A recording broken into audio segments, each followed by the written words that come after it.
गलती से भी जिबली इमेज को क्रिएट मत करना, वरना फ्यूचर में आपके साथ बहुत बड़ा स्कैम हो सकता है। और सिर्फ चैट जीपीटी ही नहीं, एआई वाले किसी भी प्लेटफॉर्म पर अपना पर्सनल फोटो को डालना,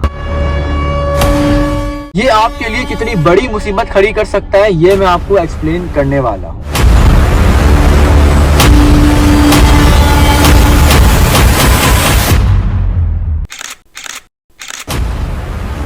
अस्सलामुअलैकुम भाई। पाकिस्तान में एक चीज बहुत ही ज्यादा ट्रेंड पे चल रही है और शुक्र है कि पाकिस्तान में इस बार कुछ अच्छा ट्रेंड पे चल रहा है।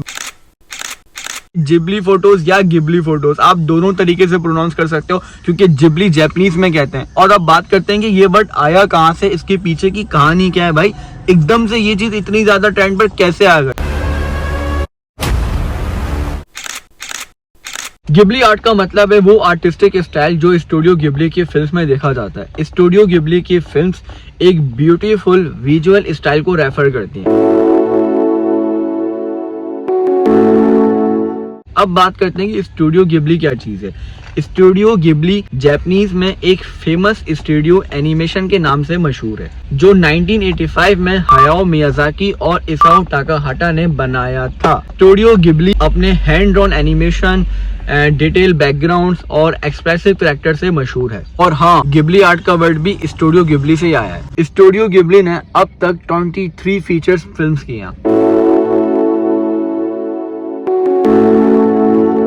और इनमें कई आइकॉनिक मूवीज भी शामिल हैं। नंबर 1 माय नेबर टोटोरो 1988 एक फैमिली फ्रेंडली मूवी है जो दोस्ती और नेचर के बारे में बताती है। नंबर 2 स्पिरिट अवे 2001, इस मूवी को ऑस्कर अवार्ड मिला है फॉर बेस्ट एनिमेशन की वजह से। नंबर 3 प्रिंसेस मोनोनोक 1997, ये फिल्म एनवायरनमेंट और ह्यूमन नेचर के बारे में बताती है। नंबर 4 हाउस मूविंग कैसले 2004, मैजिक और फैंटेसी का एक अमेजिंग मिक्स है। नंबर 5 किकीज डिलीवरी सर्विस 1989, ये एक यंग विच की कहानी है जो अपनी लाइफ और अपनी पावर को समझाने की कोशिश कर रही होती है। और 2 डॉक्यूमेंट्रीज है। Number 1 the kingdom of dreams and madness, number 2 never ending man Hayao Miyazaki.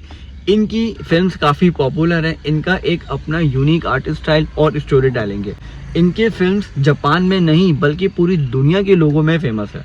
पूरी दुनिया में ये चीज कैसे फेमस हो गई मैं आपको बताता हूँ। स्टूडियो गिबली की पहली फिल्म कैसले इन द स्काई 1986 में रिलीज हुई थी। ये फिल्म हायाओ मियाजाकी ने डायरेक्ट की थी इसाओ टाकाहाटा के साथ। ये एक एडवेंचर और फैंटेसी मूवी है जो 2 यंग कैरेक्टर की कहानी बताती है, जो एक फ्लाइंग आइलैंड और उसकी सीक्रेट को ढूंढने की कोशिश करते हैं। दरअसल इसी फिल्म ने गिबली स्टूडियो को एनिमेशन और स्टोरी टेलिंग से एस्टेब्लिश किया। अब बात करते हैं गिबली आर्ट का सिलसिला शुरू कहाँ से होता है, एकदम से ये चीज इतनी वायरल कैसे हो गई। इस इंसान ने अपनी वाइफ और अपने डॉग के साथ एक तरफ अपनी ओरिजिनल पिक्चर रखी और दूसरी तरफ इसी पिक्चर को गिबली आर्ट में कन्वर्ट करके पोस्ट कर दिया और ये पिक्चर ट्विटर पर बहुत वायरल हो गई। और फिर इसे देखते देखते ये पूरी दुनिया में वायरल हो गई और सब ने अपनी ओरिजिनल पिक्चर को गिबली आर्ट में कन्वर्ट किया, क्योंकि गिबली आर्ट बहुत फेमस है अपनी एनिमेशन की दुनिया में, जहां आप अपनी नॉर्मल पिक्चर को गिबली आर्ट में कन्वर्ट कर सकते हो।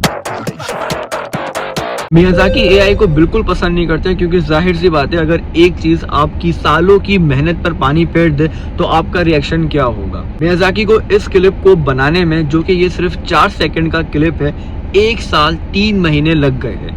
और अब एआई की मदद से सेम टू सेम यही क्लिप जनरेट हो जाता है सिर्फ 10 to 12 सेकंड में। मियाजाकी को एक इंटरव्यू में एआई जनरेटेड वीडियो दिखाई गई जिस पर उनका कुछ इस तरह का रिएक्शन था। Just like humans can, and Miyazaki had this to say. 極めて不愉快ですよね。そんなに気持ち悪いものをやりたいなら勝手にやってればいいだけで、僕はこれを自分たちの仕事をつなげたいとは全然思いません。極めて何か生命に対する侮辱を感じます。उनका कहना है कि एआई में कोई इमोशंस नहीं होती, कोई फीलिंग्स नहीं होती, जो कि खुद बनाने में होती है। ये बात भी ठीक है यार। वैसे गलती से भी जिबली इमेज को क्रिएट मत करना, वरना फ्यूचर में आपके साथ बहुत बड़ा स्कैम हो सकता है। और सिर्फ चैट जीपीटी ही नहीं, एआई वाले किसी भी प्लेटफॉर्म पर अपना पर्सनल फोटो को डालना, ये आपके लिए कितनी बड़ी मुसीबत खड़ी कर सकता है, ये मैं आपको एक्सप्लेन करने वाला हूँ।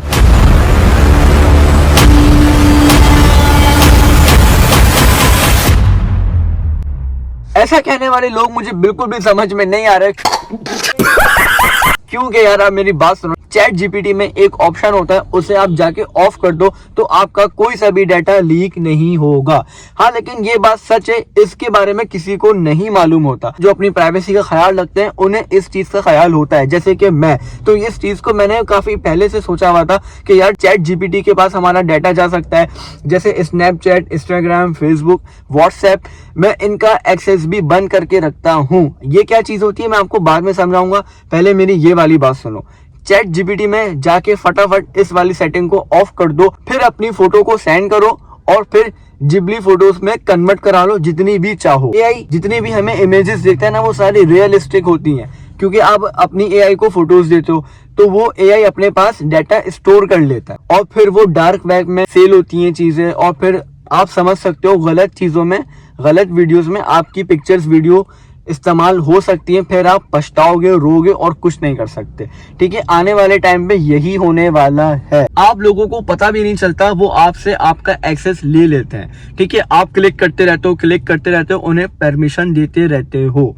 ठीक है, बहुत सारे लोगों को इस चीज के बारे में अवेयरनेस बिल्कुल भी नहीं है। हमारा एक्सेस स्नैपचैट के पास होता है, व्हाट्सएप के पास होता है, इंस्टाग्राम, फेसबुक, सबके पास होता है। क्यों? क्योंकि हम खुद उन्हें अलाउ करते हैं। अगर आप सेटिंग पे जाके एक्सेस ऑफ कर दो, ठीक है, तो फिर आपकी प्राइवेसी बिल्कुल सेव रहती है। तकरीबन लोगों को इसके बारे में पता ही नहीं है। हर इंसान ये ऐप यूज करता है, ठीक है, और कोई भी, मैंने आज तक अपने फ्रेंड सर्कल में और आसपास के लोगों में ऐसा बिल्कुल भी नहीं देखा कि इन लोगों ने अपना एक्सेस जो है वो ऑफ किया हो। सब के सब ऑन रखते हैं। बहुत कम लोग ऐसे होते हैं जो जिन्हें अपनी प्राइवेसी का ख्याल होता है ना, वो सिर्फ ऑफ करके रखते हैं। अपनी गैलरी का एक्सेस इन ऐप्स को नहीं दोगे, बिल्कुल भी ट्रस्ट करने की जरूरत ही नहीं है। आप ट्रस्ट करोगे भी तो क्यों करोगे? अपना गैलरी का एक्सेस, अपने कॉन्टैक्ट का एक्सेस आप ऑफ करके रखो, ठीक है, फिर आपका डाटा बिल्कुल सेव रहेगा। तो ठीक है गाइस, इस वीडियो को मैं यहीं पर एंड कर रहा हूँ। Thank you so much for watching मी। मिलते हैं किसी नई वीडियो में।